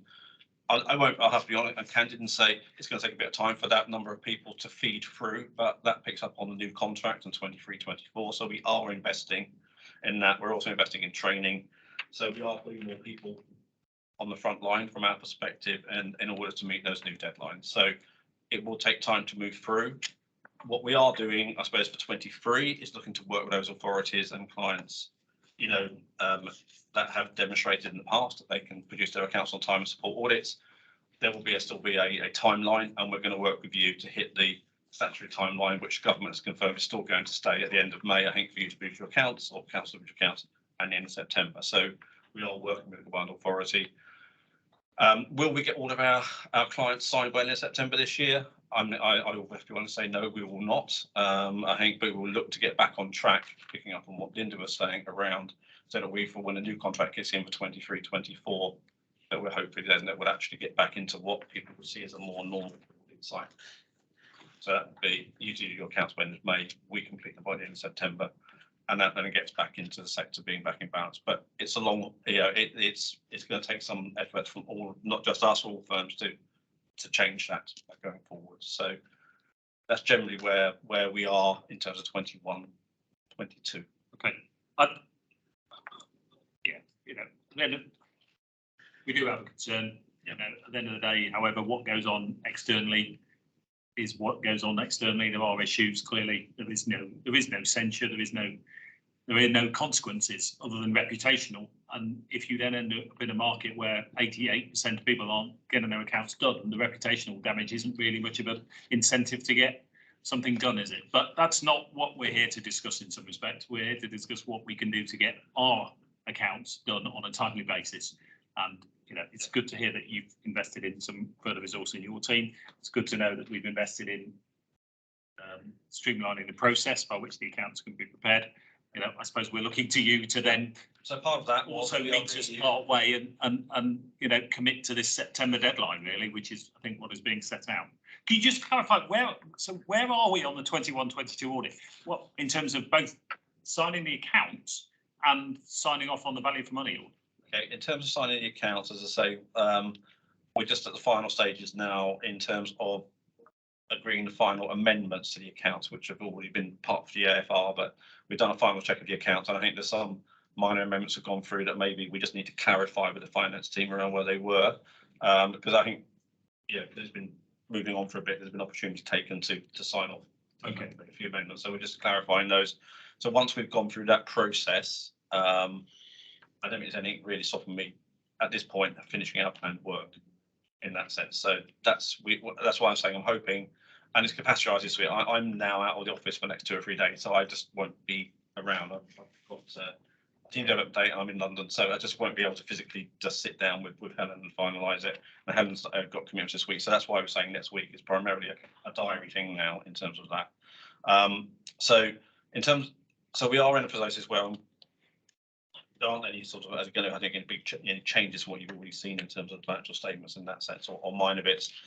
We will share a report, just give an updated audit findings report for yourself, just to as confidence to say this is where we are going forward.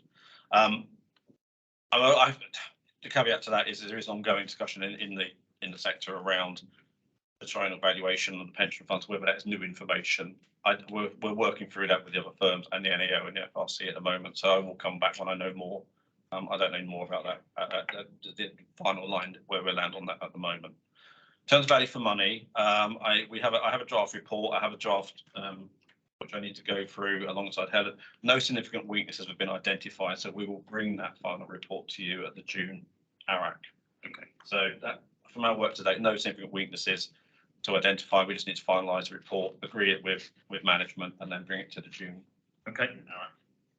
All right. And hoping to sign last year's accounts, the accounts next week commencing 24th. That'll be my proposal. As I say, there is subject to this pension issue that I'm hopefully that we'll have a clearer idea about the end of this week.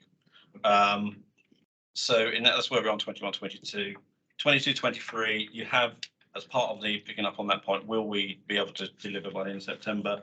Part of the first milestone was getting the plan to this ARAC. We've been undertaking planning. You have the plan in front of you. One thing for this committee is on the 2 agenda items, there's the informative risk assessment, and I'd probably look at that one first because basically that underpins the plan. And within that, we ask management a series of questions around the authority, and they make assertions back to us about what's been happening, where there's any issues, accounting estimates, litigation, material frauds, and elements like that. Those responses have been put into that report. I've gone through those responses, so as Helen, we're comfortable with the authority's responses. We do ask ARAC to look at that and go, is that consistent with your knowledge and understanding of the authority? Okay. So if you have any questions on that now. So the only question I had was reference to one litigation case, which I didn't know whether it was a material matter that we should be aware of. So literally, this was on page 6. It says we currently have one open issue litigation case which has been outsourced to Eversheds. Not material, not something that. Okay, thank you. So subject to that. Yeah, so if you've been minuted that you've reviewed that and you're comfortable with the content of that report, that underpins the audit plan. I suppose in that way, I wasn't given time. I wasn't actually going to go through the audit plan. Is consistent with our approach in prior years in terms of identification of risks. Primarily from auditors, significant risk will be around management override control, which then reflects up in journals, and the other significant risk is in relation to the calculation of net pension liability, given the complexity of that.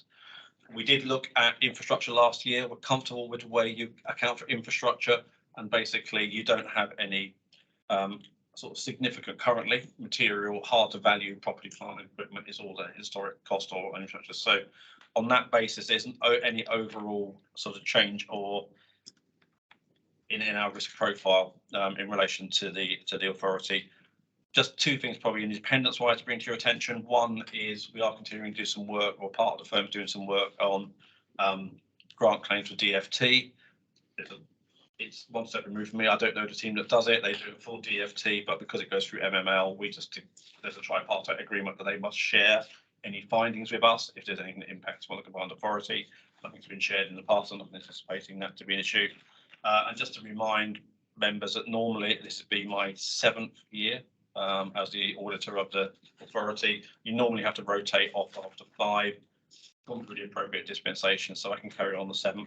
And that in a way was partly because that would see me bring you into the new contract. So there will be a new engagement lead, just to clarify, just to give you assurance that we've gone through the ethical process and they're comfortable for me to carry on. I probably wasn't going to go through the plan in any detail, given the time. If there's any questions or I'll take that. So no, thank you for that. And I've been through the plan, and you're right. You know, the risks are the same as the prior year. You know, you've tweaked the materiality as you would expect. Pros response is the same, and you picked up on the one issue I was just going to question around. You know, clearly management have also been aware of the proposal that you do one further year. Has your successor been identified, and will that person be able to shadow you through this year-end audit, such that they, you know, there is continuity and transfer of knowledge? There is there's a draft suggestion that came in towards the end of last week. So yes, there's someone until that we've got a meeting next May or in early May when we're going to sort of as a director team work down and say yes, those are the final ones. So I'll be able to come back in June and say who the new person is. I don't want to say yes now just in case it has to. No, I don't. You don't need to tell me who it is yet. But I would just like to know that that person will be available, if at all possible, to shadow you through this year end, so that I say there's the transfer of knowledge and the continuity that because clearly we have continuity of your firm. It'd be nice to know that there is obviously continuity. One thing I should have mentioned in the plan was picking up, I think, points earlier around the group audit. You know, at the moment we've currently identified MML and M5G as sort of different components. I'm not quite sure where H2O1 or H2O2 will land this year, and we're not expecting them to be material, but we'll have to wait and see what the year end is understanding. And I know you've got conversations going on around governance. My understanding sort of in the past around ARAC's role in those is ensuring that they have appropriate arrangements in place to get their accounts audited. Yeah. I think the performance of those various companies is a different issue. We will look into the component auditors directly. And we touched on that at the beginning of the meeting as well. So I think I'll wait for your guidance on our responsibilities on those. Any questions for Grant? Yes, I understand from you 21-22 it will be signed in September, subject to the pension. I'll be signed off next week, hopefully. Next week. Okay, can I come to 22-23? Yes, please do. Okay, thank you. Now, as I mentioned earlier on, 5 council has lost 500,000 each, right, on this Black Country Planning Commission, which I mentioned earlier on. And you do actually audit Walsall Borough Council's accounts as well. How would you level those off? I have to be honest and say simply, I don't have the detail of that information. I think just for clarity for the minute, I can tell you we signed Walsall off in March. So not before November. Just 21-22. I'll bring it up with my fellow directors in terms of Grant Thornton does audit all of the West Midlands council. So it's not an issue that I've been directly aware of, been to my attention. So I have to say I'll bring it up with fellow directors and see what that issue is, and then come back to you about. I don't think it's a direct combined authority issue. I think that's right. Yes, I understand your concerns there, but it's probably not for this forum. But it's a matter that obviously should be brought up with the audit committee for. Okay, thank you. Okay. Any other questions on the plan? I want to say, I think, please, if there is anything that we can do to facilitate the timely completion of the 2023 audit, please let us know. I'm sure you will let us know as well, but we will, you know, the combination of everybody around this table, we should be just absolutely focused on trying to get that done for lots of good reasons. Okay, thank you. Nothing further. Draft annual governance statement. This is a draft annual governance statement for consideration by the 22. The usual is a retrospective report that looks at looks at areas of here. So you have within the draft itself, the issues identified last year are reported on. You also have my opinion on governance generally, and then the issues picked up that we need to be looked at for last year. In the interest of time, I'm not going to go through it.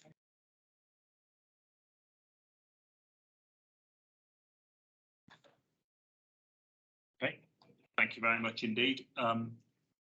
Yeah, I have to say it seemed like a really good initial draft to me in terms of, let's say, thank you for responding on the specific points. I obviously made the point earlier about we need to reflect on the final conclusions of the internal audits, 7 that are outstanding.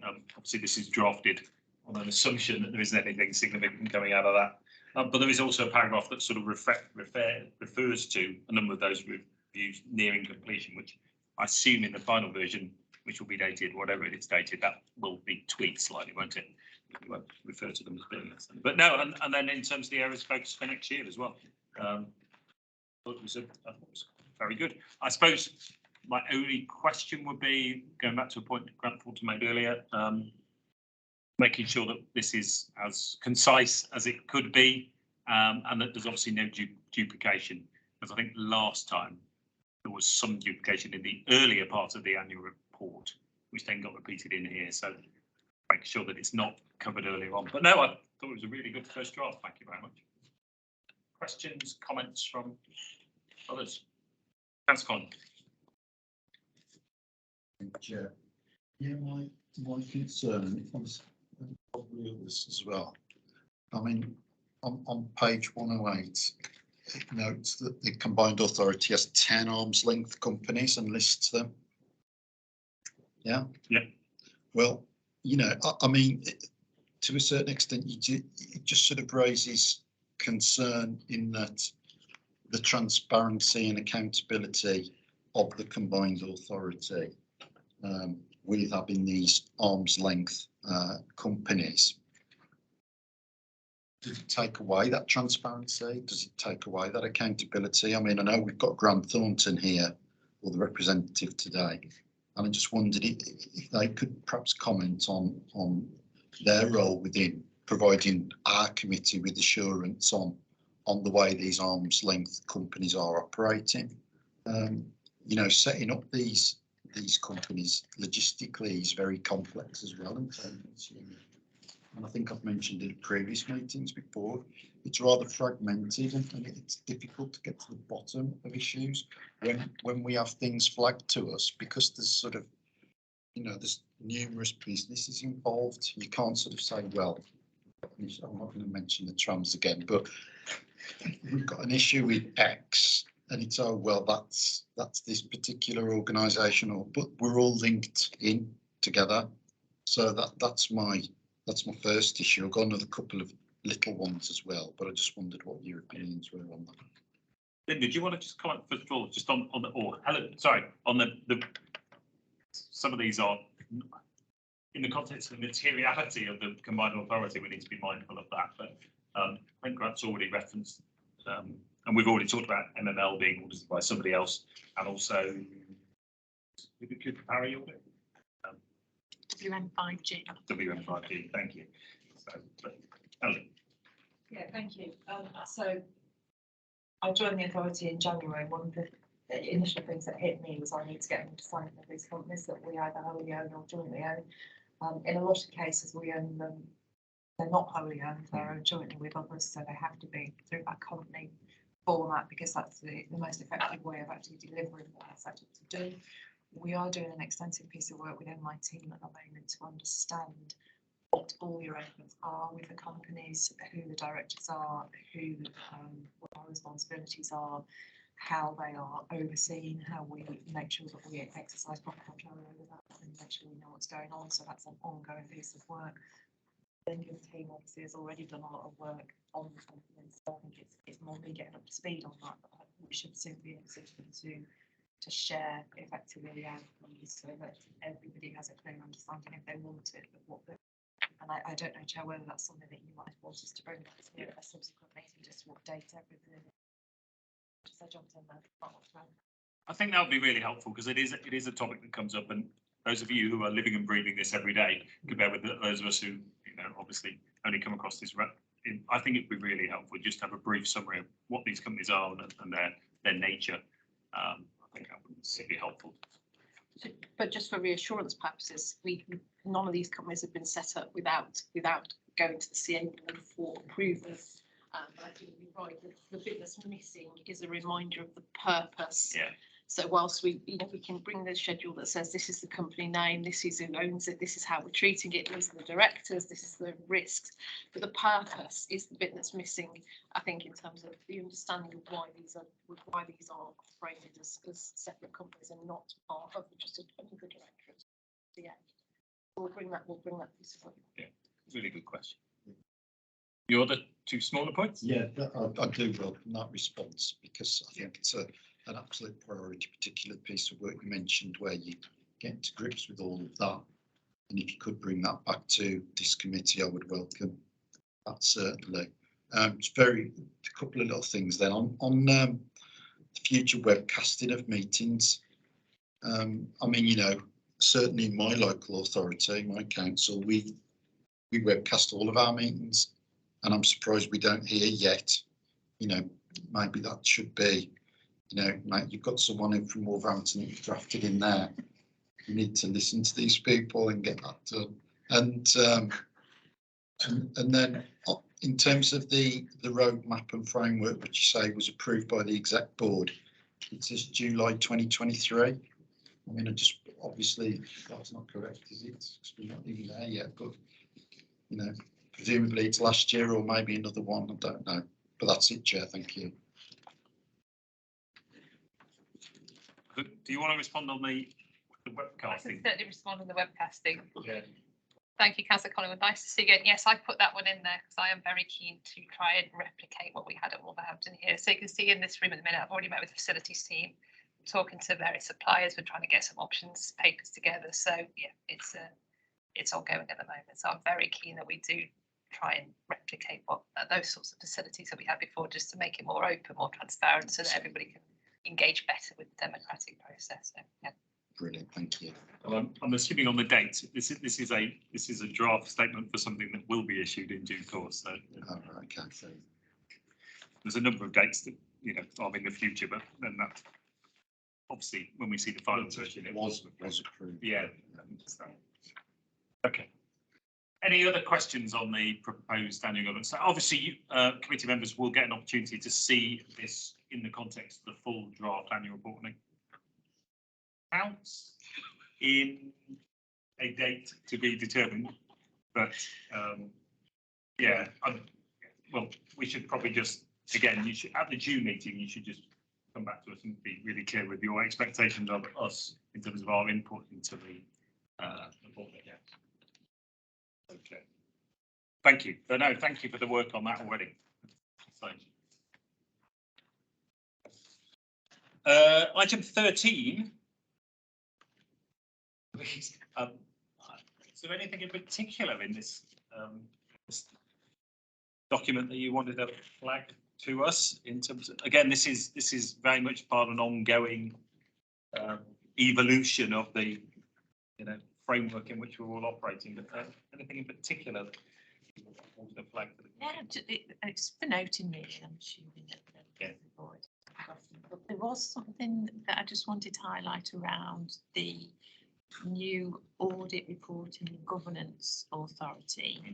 Although there's no firm legislative timetable available as we speak, it's anticipated that the Financial Reporting Council will transition into ARGA, as it's now known, in 2024. So that's, I'm assuming, April 2024. But because in the absence of the firm timetable, don't know. But in the FRC's recent 3-year plan that they published earlier in the year, they acknowledged the disappointing delay in the transition to ARGA, which is reflecting delays in the legislation necessary to create a new body.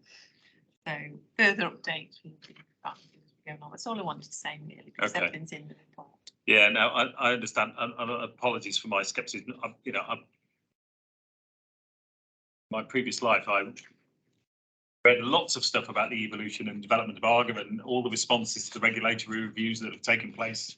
And everything seems to take longer than they suggest. And here, the key sentence in your paper in 3.7, the government's response also confirms that when parliamentary time allows, it plans to make, and you just think, well, yeah, exactly. So, yes, please keep us informed as things evolve, but they're already miles behind what they initially planned to do. So we shall continue to watch with interest, and it's important that you keep us informed, but I'm not holding my breath.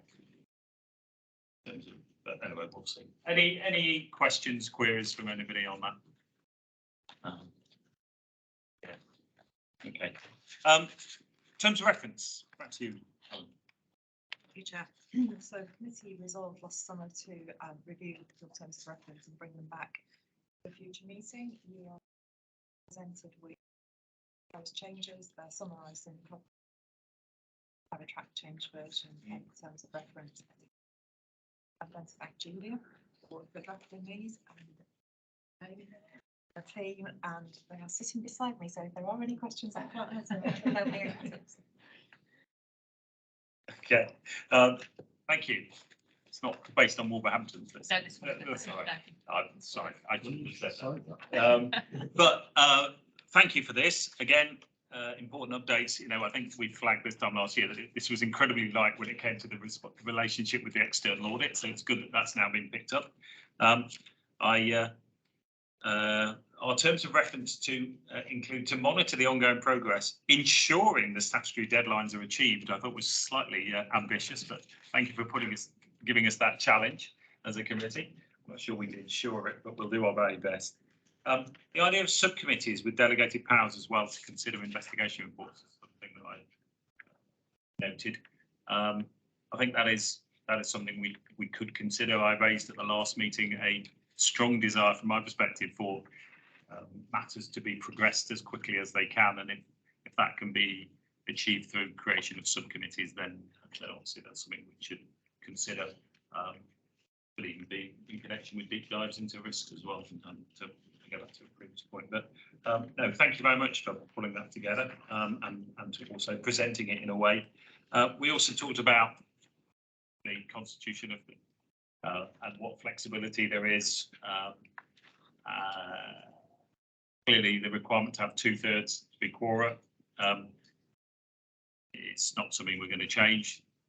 The question is 2/3 of what? There is a real logic to the representation on this committee. So I come back to the point of working with your good selves and colleagues clearly to make sure that we achieve quoracy through having the right people nominated to be members of this committee, and I'll leave it at that at this stage. Clearly, I can say that in front of all the people in the room at the moment because they're here. Any questions on this? But I'm really grateful. Thank you very much to all three of you. Councillor Collins. Yeah, thank you. Yeah, I think you just to echo what you've just said, Chair. It sort of mirrors the model produced by SIPFA, which is what we, as you said, Chair, does model what we do at Wolverhampton. So SIPFA are modelling themselves on what and I would expect most local authorities should as well. Yeah. In the covering report, on page 128, it says that ARAC also operates as the standards committee here at the Combined Authority. Now, I've been here on this committee from the very outset, you know, sort of setting it all up, and I can't ever remember any standards related business coming to this committee. I just wondered, you know, maybe is that something that needs to be looked at? Who is dealing with the standards? Is it just that there's been no standards related work, or if there has, it hasn't come to us, even though it should have, you know, so maybe you can look at that. Thank you, Chair. No, I really I saw a similar thing and wondered what that was, but let's. Yeah, so Go on. standards complaints initially come to me as a body, so it's very different in the they have to say I'm working in, my background is local authorities and they come in thick and fast all the time. In a combined authority, it would have to be a complaint that a member of the combined authority have done something in their capacity as a member of the combined authority. So I think the opportunity to create a standards complaint against you is much more limited, and I would expect the majority of complaints to be dealt with by your constituent authority. In the time I've been here, I'm not sure there have been any. The most likely scenario I could think of is somebody behaved inappropriately in a meeting. What the authorities I've worked in, so it would be the case that if we had a complaint, I would filter it in the usual way as it would do in your authority. You know, does it fit the criteria? Was the member acting in their capacity as a member? Investigation is necessary, that will be done, it would absolutely be this committee. I think because we have been so do is set up a subcommittee and actually give that subcommittee some training before they dealt with anything, rather than doing all training every year, which you. Okay. Any other questions, queries on the terms of reference? I need to, sorry to act inappropriately, I need to go, sorry. That's my fault. It's right. Nearly got there. Right. So at that point in time, just to pass the resolution that in accordance with section 100A(4) of Local Government Act 1972, press and public be excluded from the meeting for the following item of business. It involves likely disclosure of exempt information relating to financial business affairs of any particular person. Does that obviously means the recording? Does that